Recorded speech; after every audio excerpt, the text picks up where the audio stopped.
The United States has essentially admitted that their anti drug plan in Colombia has not been successful, which was already apparent to literally everyone. As for the last, how many decades is it now? That the flow of drugs, particularly cocaine, the really fun drug, from Colombia to the United States has not been stopped. You know, we're gonna ignore that Google search where you look at the CIA plane filled with cocaine trafficking it crash, but don't bother googling that because, you know. So, the Western Hemisphere Drug Policy Commission recognizes that its 20-year plan in Colombia has failed. And this was a U.S. funded project. The trafficking and insurgency in the Latin American country. Of course, they are referring to FARC and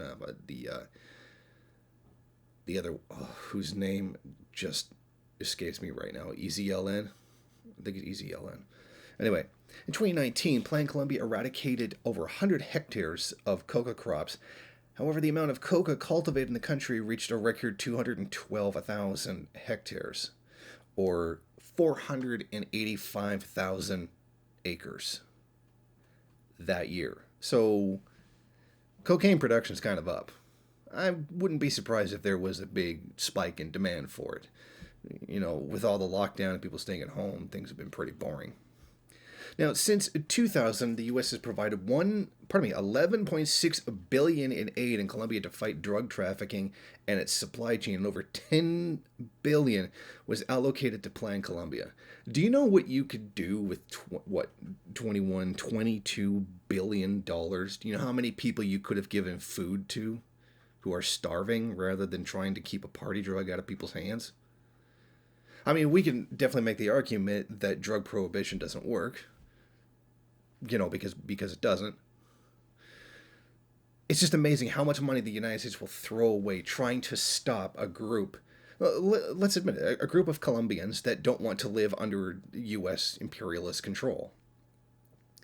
So rather than force people, rather than give food and necessary aid to people who are starving to death and, you know, dying in shit, they would rather spend that to stop a country from having people not have U.S. control over it. I mean, the priorities of the bourgeoisie. I mean, this is capitalist imperialism. I shouldn't have to explain that one to you.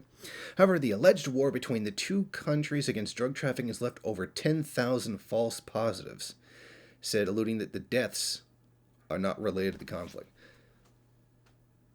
So, they killed 10,000 people that didn't have anything to do with the conflict. So there's like 10K people dead that they killed that weren't related to fighting the actual drug. Yeah, that's like we have drones, but 95% of the targets weren't even insurgents, they were civilians, and Obama signed off on them. Vote blue no matter who.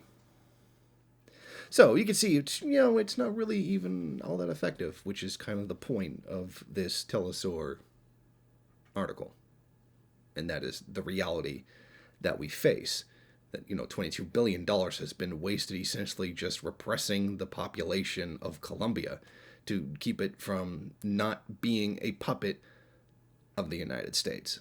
Now, I do hear some of you right now in what you're saying, that there's no evidence that the FARC are engaged in cocaine trafficking. Well, let me tell you this. If the FARC weren't trafficking cocaine, they'd be stupid. Because from the perspective of someone who's trying to pay for an extremely expensive endeavor, not selling cocaine would be incredibly dumb. Because you would have tens of millions of dollars in revenue that you could use to fund the revolution. Now, I know a lot of people don't like to hear this, but how do you think Mao paid for the Chinese Communist Revolution? Through opium. Like, they would literally beat up landlords, take their opium stashes, and sell them.